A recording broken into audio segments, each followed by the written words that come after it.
Yo,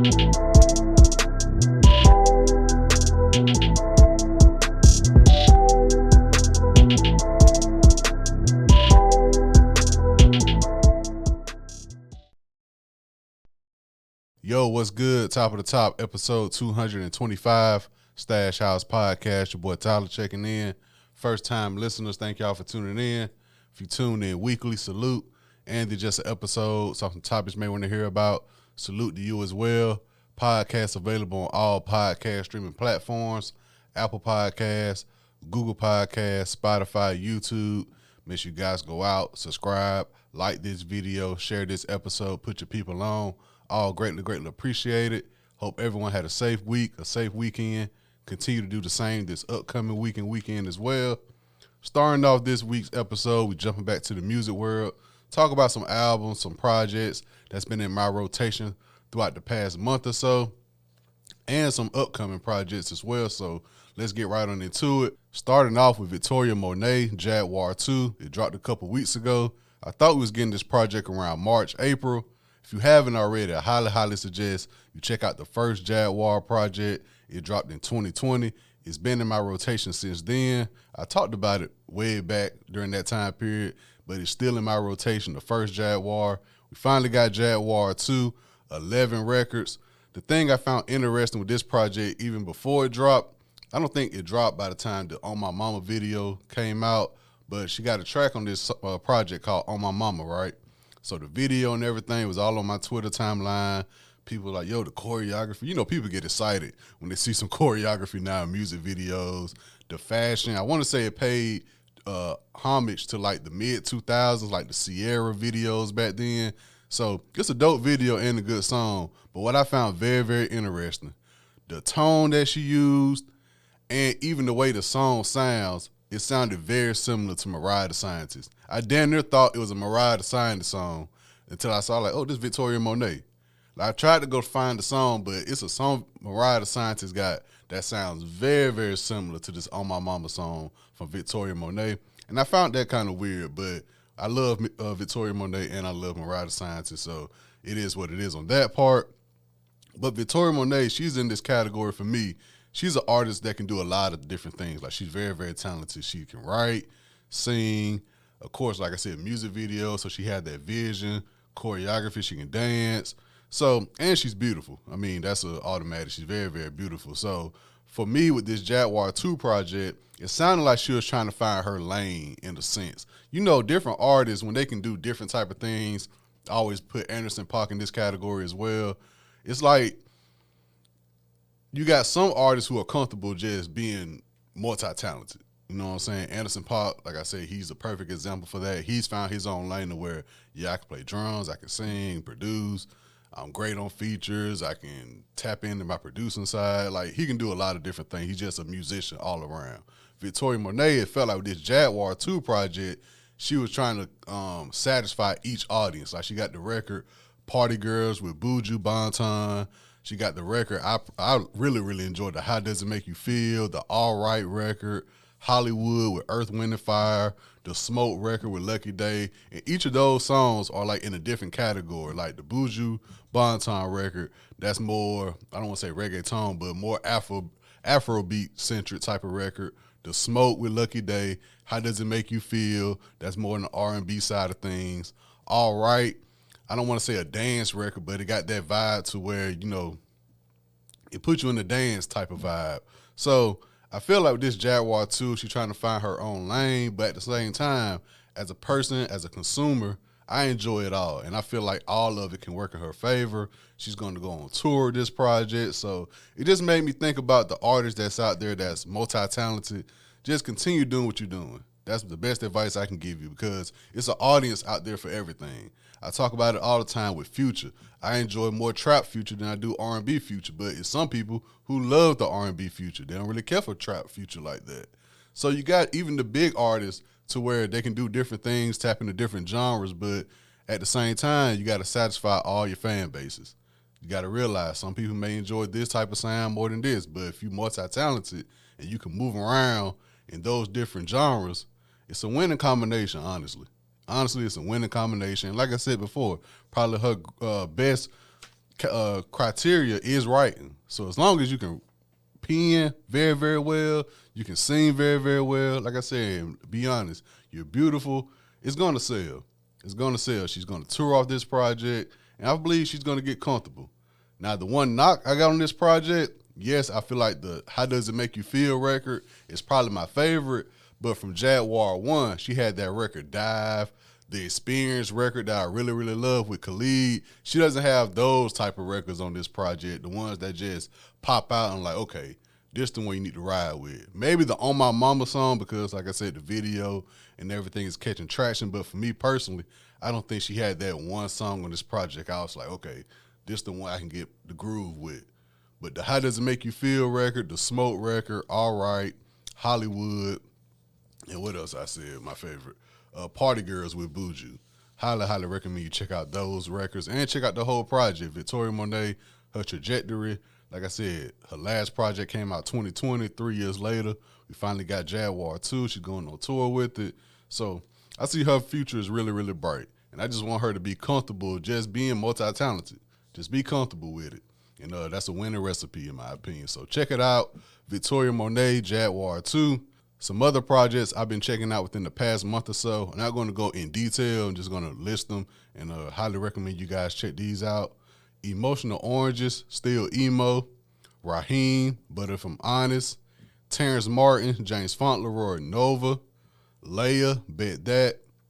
Sauce Walker, Dat Boy Den. Smoke Dizza, Flying Lotus, Flying Objects. And this past weekend, 38 Special and Conway, Special Machinery. Highly, highly recommend you guys check those projects out. And lastly, Burna Boy, I Told Them, came out a couple weeks ago, 15 tracks. What I mostly want to talk about this project is the different direction I feel like Burna Boy took. Out of Burna Boy's probably last 4 albums, this is probably at the bottom of the list for me personally. It just didn't feel like a Burna Boy album. It felt like he was just coasting on this album because you cannot give me last year. That was last year. Last came out, right? And then come back with this project. It just didn't make sense to me. It didn't make sense to Sitting on Top of the World record with the Mace and Brandy sample featuring 21 Savage. Like, that didn't make any sense to me. Because Burna Boy is the type of artist, when he drop music, he drop projects, I feel like I should be invited into his world rather than him joining our world. Because Burna Boy is not the artist I can see sampling Mace and Brandy. Another track on this project, City Boys, he's sampling Jeremiah Birthday Says. And that's when I really started thinking, I'm like, whoa, wait a minute. What kind of approach is he taking to this album? Because once, I said time and time again, y'all know I'm tired of the samples being used. I'm tired of the noticeable samples. I'm tired of the straight just instrumental of an old song and just putting your touch to it. That's what I'm getting tired of. And I'm thinking like, damn, Birthday Says came out, what, 08, 09? Damn near 15 years ago. So I'm like, whoa. Well, technically, these are the songs that should be sampled nowadays, but Burna Boy? No. Burna Boy is Last, Collateral Damage, On the Low, Dirty Secrets. Like, Burna Boy is not the artist I see as, yo, he's going to sample the records I grew up on. It was just a weird approach he took. The 21 Savage feature on Sitting on Top of the World, I didn't understand. J. Cole is also on this album. It just, and they saying the thing about the more popular artists collabing is more of just an algorithm play. I don't think 21 Savage and Burna Boy have that much of a chemistry to where they do this song, it ends up all over TikTok, all over your Instagram reels. It just didn't make any sense to me. Even the sampling, the Mason Brandy sample, I'm like, Burna Boy normally can just knock one out the park, just waking up out his sleep and going to the studio. I didn't feel like he needed a sample for this. And then on another part with this project, the features. Where's WizKid? Where's Tim's? Where's Popcorn at? That's the sound I think about when I'm going into a Burna Boy album. I don't want a Burna Boy to come on our side of the world and tap into our culture. No, Burna Boy, you continue doing what you're doing with the Afro beats. That's what I listen to you for. Granted, artists like to step out the box, try different things. Totally understand. I'm just speaking for me being a consumer. When I listen to Burna Boy, I want to hear the On the Low. I want to hear the last. That's the vibe I want to hear from Burna Boy. The track with Georgia Smith. Like I said before, out of all Burna Boy's probably last 4 projects, including this one, this is easily at the bottom of the list for me. The records, it is some records I do enjoy on this project. Tested, Approved, and Trusted is probably my favorite. Big 7, Day Play, and even the City Boys record that sampled Jeremiah's birthday says. I mean, I may not like the samples and everything being used, but I can't knock a good song when it's a good song. But I do find it awkward that Burna Boy sampled Jeremiah's birthday says. It just didn't make any sense to me, but overall, the project, very, very, I feel like he was just coasting. It's like, hey, I feel like I did this song, Sitting on Top of the World with 21. It got popular. The label probably wanted an album from it. Here, y'all go. Here just go some throwaway. It felt like throwaways.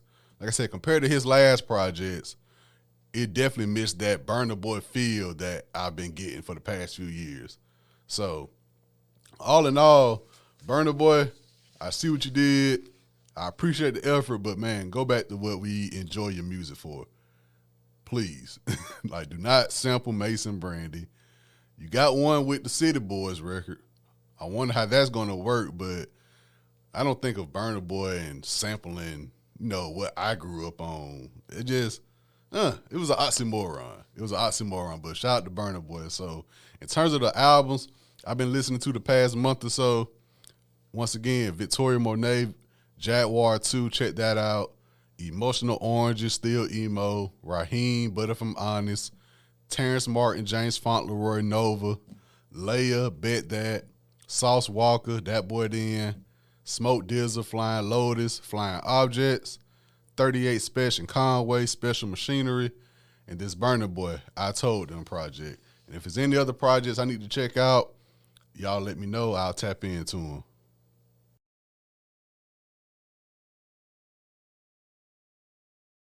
And lastly, we got Diddy, the Love album, Off the Grid, dropping this Friday, September 15th.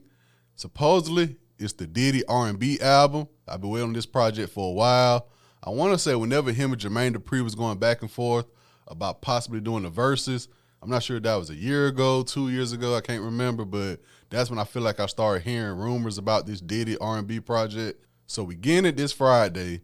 But he did release the feature list, star-studded feature list. I'm going to read them out to you.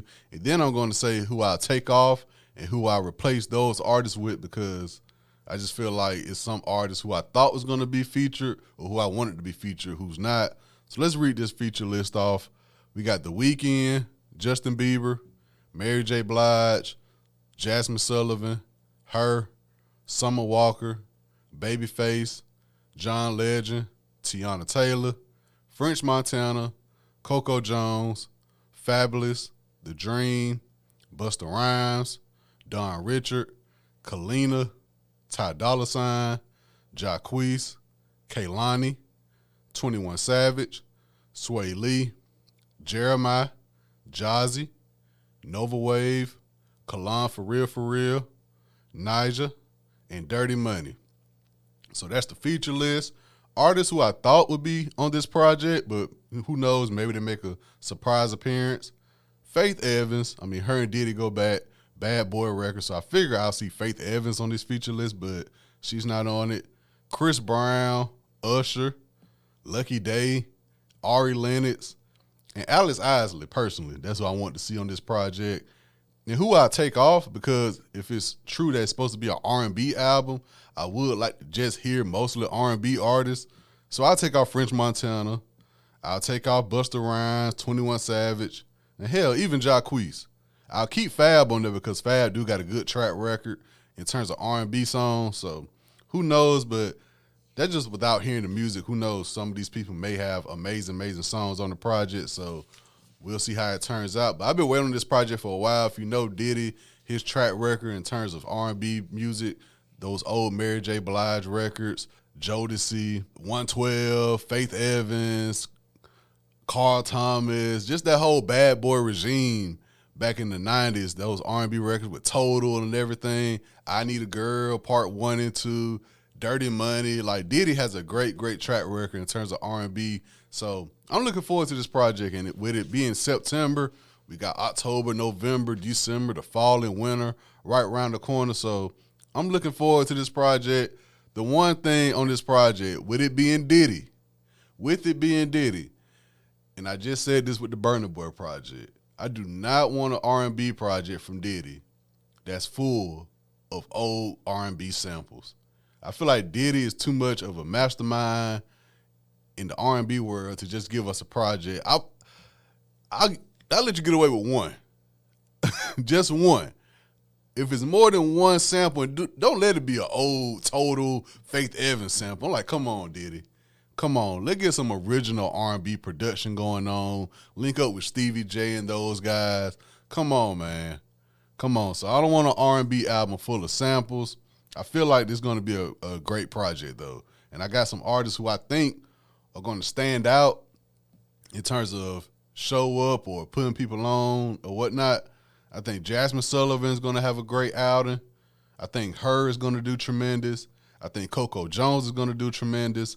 I think Ty Dolla $ign should be on more than half of the songs on this album. I think Ty Dolla $ign, this should be his leap into his next project, in my opinion. Ty Dolla $ign, Jazzy, who I spoke about earlier this year, she's on Diddy Love Records, so I think Jazzy is going to wake a lot of people up.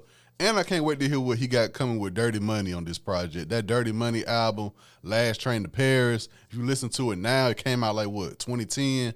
Go back and listen to it now. It's like, damn, Diddy was kind of ahead of his time in terms of how R&B and everything kind of meshed with Dirty Money. So go back and listen to that Last Train to Paris. Go back and listen to it. That Loving You No More. Loving You No More. Like, I forgot how futuristic that project sounded back then. So I'm looking forward to this project. Like I said, I don't want an R&B project full of sample productions. And another thing, bring back romantic, I Want You Back, Let's Make Love R&B sounding songs. I don't want an R&B project from Diddy full of toxic lyrics. Like I said, y'all know I ain't really a fan of that. Like, if it make good music, cool, but I don't want it to be so blatant. That's the knock I had on Brent last project. Like, I hate when it's like the forefront. It's like, come on, dog. Like, I get it. That's what's trendy nowadays. But when it comes to Diddy, if I see Coco Jones featuring Her, I want to hear some love making, some singing, some real vocals going on. I want to hear that type of R&B on this project. I'm sure it's going to be some sprinkled in. I mean, you got The Weeknd. I get it, certain artists, that's their vibe. But in totality, when I hear a Mary J. Blige song, I'm not thinking of toxic lyrics. You know what I'm saying? So I think Diddy is going to have a great, great project. Y'all know I'm going to check it out. So, yeah, that's what I got in terms of music this week. This been episode 225, Stash House Podcast. Bet you guys go out, have a great work week, a great school week. Keep me in your prayers. I'll do the same for y'all. Salute.